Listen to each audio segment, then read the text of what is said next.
Thank you, Owen. Wow, wonderful welcome. This is where the original Buffalo Bills were played? Is that what he said?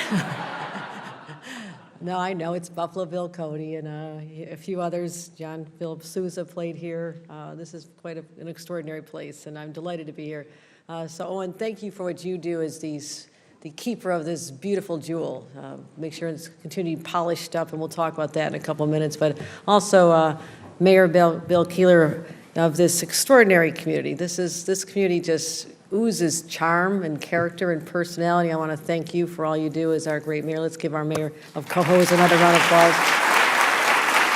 Carmen Bogle, the mayor of Cambridge, is here. Thank you, Carmen, for stepping up to lead your community. Mark Evans, the mayor of Coxsackie. Thank you, Mayor, and also Michael Abrams, the mayor of Kinderhook. So happy to see everybody. We also have some of our other friends in government. We have Assemblyman John McDonald has joined us, Assembly member. Scott Bennett, another member of the Assembly. Scott. Jacob Ashby, State Senator, thank you for coming. Also, Mike Lyons, the president of the Greater Capital Region Building and Construction Trades, and all my friends in labor who are building back our communities one street at a time. So it's great to be here. Thank you. You know, there's a lot of history in this building. You just walk in and the charm is incredible. And this is the 4th oldest actively performing arts center in America. So you've kept it going, and I cannot wait to be back here for the 150th celebration. And it's a monument to this unique type of architecture, well preserved. And so many people have performed here, as you heard from Owen, you know, Jimmy Durante and all these others. And I want to thank all of you for just keeping this going. It's beautiful. I'm proud of it. And it didn't hurt that we were able to help you with $2.3 million from the state last month. So glad to keep the renovations going. And you think about history, you know, you go out west and they think history started in, you know, early 1900s or so. You come here and we know the great history of Henry Hudson coming up the river, and many communities followed in the aftermath, the city of Albany and others. But this place, you know, was the result of the first bridge across the Mohawk River back in the 1700s. And this place, and I don't think people realize this was one of the earliest places and became one of the largest cotton producers in the world. Did you know that? One of the largest cotton producers in the world right here in Cohoes. So there's stories that I want to think about, the glorious past, but that's always part of our story. It's always going to be there. It's always preserved. But I want to talk about the present and the future, and how we can leave a mark in our communities, just as those who came before us, who believed in this area, who believed in the capital regions, who built up industries and created wealth and downtowns that are so vibrant. Again, the architecture here is so beautiful. And you don't need to spend more than 5 minutes walking the streets here to realize this is a community on the upswing, and the promising opportunities for people who live here and believe in this, and commercial corridors that are refilling up with small businesses and loft apartments and bustling storefronts. This is an alive place. And what it does is it also draws younger people to our communities, and young people who grew up here don't have to go to another place to build their lives and their families. They can stay right here. And that is so important to me. You know where I'm from, a small community outside of Buffalo, town of Hamburg, village of Hamburg, a small village, similar architecture, similar history. Hamburg claims to have invented the hamburger. No one's disputed that, so I'm going to stick with that one. But I also know that downtowns can fall into decline. I saw that when the big industries left, and my small town where I grew up and thought it was a great community had all these going out of business signs and closed and for rent signs, and the downtown just really disintegrated into almost nothing. Everybody left. And now for our downtowns to be able to come back with support from the state, this is something that I'm so proud to be able to do as governor. This is one of my favorite initiatives, is to talk about the Downtown Revitalization Initiative, because 14 years in local government taught me that you can have all the plans on the books you want, but you rarely have enough money to do it all at once. You know, we'll do this year, and then in a couple of years we'll be able to do this and do this. And when you can have this concentration of money, $10 million all in one shot, to be able to execute the vision brought forth not by Albany, but by the people who care so deeply about this community, the elected leaders, having a mayor who's so supportive, bringing together his team, the community leaders, the shop owners, all of you who had an idea that we could be even better than we are.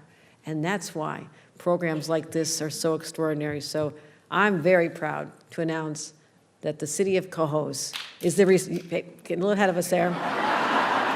Get a little ahead of us, Mike. Mike, I saw that. We'll let Mike lead off the cheers to announce the $10 million recipient of the Downtown Revitalization Award. Congratulations. Congratulations. Thank you. Thank you.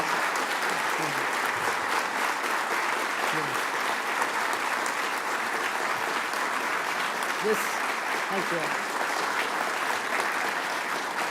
So what are you going to do with all the money, Mayor? We're going to reinvigorate our historic places so they're here 150 years from now. That's our responsibility. The City Hall, the Music Hall, the beautiful public library you have here. I mean, the public libraries are just so beautiful and have a story. I talk often about the little Carnegie Library we had in my hometown when I grew up with a big family, and the only way I could escape all my loud siblings was to go to the library. So I read a lot of books.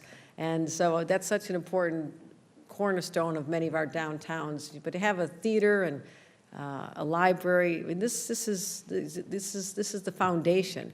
But I do believe that you see the vision, as the people in this room see the vision, to even do more to meet the needs of our people. Want to be here. They want to be in a walkable downtown. And we want a welcoming and walkable downtown. And let's make some enhancements to the streetscape. We did this in my hometown. Just the signage and the facade improvements and even the bump outs to make it easier to walk across the street. All these make a community so walkable. You may not even know it when you're experiencing it, but you also notice when it's not there. You also recognize challenges. So we're going to work on increasing our population density here as well, because people are discovering our small towns and small villages, cities. And I believe that the future is limitless. So we're going to think about the people, small business owners starting out. I have this dream, like my mom had this dream of starting a small flower shop. My mother knew nothing about business, retail. All she knew is she didn't like the flowers that the local florist did for my brother's wedding. And therefore, her daughter, the lawyer, who had been out of law school 1 month, was now going to start this business for her. So that went fine. I don't know that she ever made much money, but she wanted to hire women from the community, women who had been displaced. They called them displaced homemakers at the time. So my mom used this as her way to give back, started a small business. I was involved in starting our local business association. That's kind of propelled me into politics. And so for small businesses, this is a sign that this is a community that matters. So this is the place to plant your flag, right here. And for young families starting out, again, the housing stock, we're going to continue growing that, but that's what we have to do, is meet those needs. People want to be here. And I'm supportive of all these projects because they're also envisioning more housing coming to our downtowns and in the surrounding areas. Because you can have a great community, but nobody else can enjoy it. You can't expand. Even people who grew up in this community can't live there with their own families to raise the kids near the grandparents, which is so important. I'm a grandmother now. I know this is important. If we don't build the housing around it and create ways to take abandoned buildings and turn them into places that people can start a family. So this is how it all begins. And so I also want to mention that there's some littler towns around us, little villages that have the same kind of needs, who have a vision. And this is also an opportunity. I started this last year. We had the Downtown Revitalization Initiative, was always $10 million, which is transformative, without a doubt. And we'll be back over the next year to talk about the projects that are funded. Of course, everybody puts in about $20 million worth of projects they want, and we'll get it down to 10. But we want your vision to have the real stamp on all this.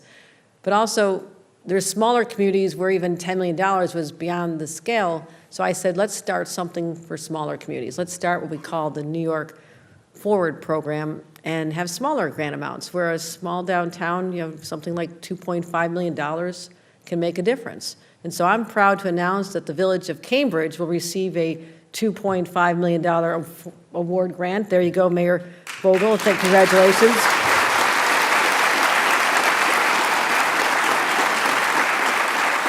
This is a charming town nestled in the Adirondacks. It's so beautiful there. It has a vibrant artistic community that thrives along the farms, Victorian era opera house and hotels, and it's another area where if we don't invest the money now to preserve these jewels, then they're gone. And shame on us if we don't do that.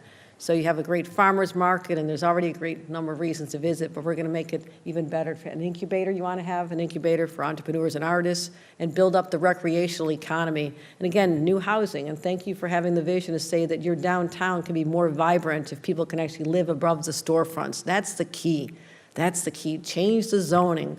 Whatever barriers exist to having housing above the storefronts, break them down, because those are the most lively communities that I've seen throughout the state of New York. So congratulations to Cambridge, and I look forward to visiting once again soon as we start to unfold these projects. But Cambridge isn't going to be the only community benefiting today. Let's just keep it going. To our friends in Kinderhook, very happy to be able to support a community that you're proud of as the birthplace of President Martin Van Buren. Bigger deal to me is that he was a governor. I mean, Governor Martin Van Buren. So let's celebrate the birth of the New York's 9th governor. And the village of Kinderhook will also receive over a $2.5 million New York Forward grant. Congratulations to Mayor Michael Abrams.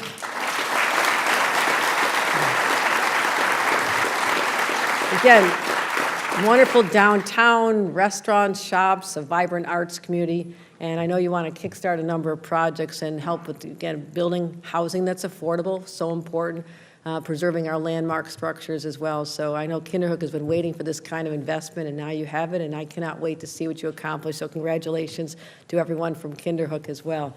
Let's not forget the village of Coxsackie, which will receive a $4.5 million award from the New York Forward Grant. Congratulations to Mayor Mark Evans.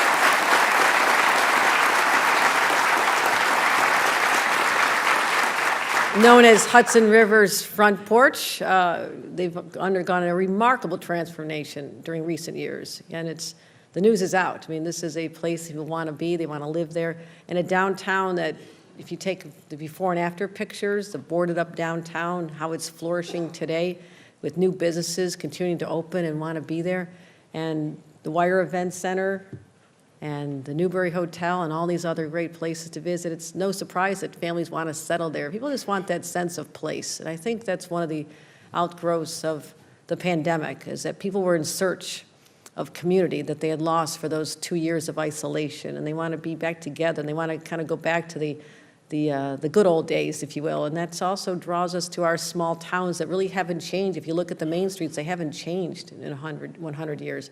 That's if you do it right, if you preserve the architecture, the downtowns, and continue to add to them and bring more life and more people, but never lose that original charm that defines them. So we've already invested more than $3 million to improve the Riverside Park, because our waterfront properties are so precious to us, and it's amazing how they were overlooked for so long. When you look along the Hudson River, I live in Buffalo, I look at waterfront, we had a steel plant take up some of the most beautiful prime real estate. But people are now rethinking the use of the waterfront and how this really is an asset. And people are just calmed by the water. And any way we can make connections to waterfronts and make it easier for people to just walk to or bicycle to, it just lifts up the spirit and adds something special to our communities. So we're going to continue our commitment to Coxsackie, and I know you're going to use the funding to protect historic assets. Again, what's really important, protect our assets, build more housing, increase the housing so we don't have to say goodbye to people, that we can drive down prices, which are starting to really become, prohibitive for families starting out, or a young person who wants to start their life here, or senior citizens just simply looking to downsize and live in the communities in their older years. They don't have that availability of housing. So I'm leaning hard into, this idea of, building more housing, simply because other states are far ahead of us. We're losing people to our neighboring states because they have more supply, therefore the prices are cheaper. Again, it's real simple economics here. So that's what I'm focusing on. I'm supporting communities that have their own vision. I'm encouraging others who don't have the same vision to understand that this is a matter of survival. Building more housing and creating housing, all levels of housing. That first apartment, that first condo, the first little house. I mean, this is the trajectory of my life, my parents' life. We all had a chance to live in tiny places. My first place was 600 square feet, and I thought it was the best thing I'd ever have. but then I had opportunities to move ahead and move ahead and move ahead because there was enough housing.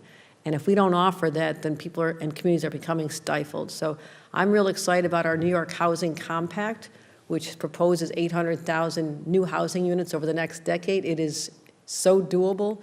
It's asking each community to grow upstate by 1% over the next few years. That, I guarantee every community can go right past that.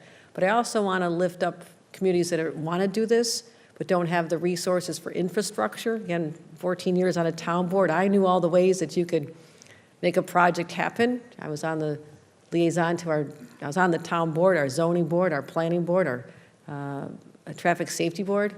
But also I know all the ways that people can say no, that just put up barriers and roadblocks. And that's how a community stagnates. And I don't want to see that happen here in upstate. We now have businesses who want to be here. Large companies are discovering us, and they are attracted by what we have here. The great quality of life, the access to the most beautiful natural wonders, the rivers, the mountains, the Erie Canal, man-made, but it's still extraordinary. So we have what people want. We also have to give them a place to live. And that's what I'm asking all elected leaders to support, is giving them a place to live. We'll support the infrastructure costs. We'll help tremendously with sewers. We'll help with the planning. So I also want us to talk about, as we revitalize downtowns and preserve the charm, we have to think about the future and what we want to look like in the future. We want to be a place that has the capacity to handle our children, their families, our parents, and all the businesses who want to invest in upstate New York, which is now it's finally happening. It took a long time in my life to see this. It's finally starting to happen. It's an exciting era for all of us. And again, as we sit in a place that's so filled with history, the people who sat here and envisioned this, like in 1874, the two people who put this together, I think one was a local newspaper man. And they just thought this would be great to have this as a community asset. He wasn't the smartest newspaper man because he sold out his share 4 years later for a quarter. So, to his partner. That was not smart. He should have stuck with the newspapers. But as a result of those individuals seeing something, seeing the potential, they built this masterpiece. And it's up to all of us to make sure that we continue to protect this, but also envision a future just like they did back 150 years ago. I want people 150 years from now to look back and say what we did in 2023, investing in these communities, building the housing, was a catalyst for a future which was absolutely unstoppable. So thank you, everyone. Congratulations. And let me offer an opportunity for Mayor Keeler from the great city of Cohoes to tell us how you're going to spend $10 million.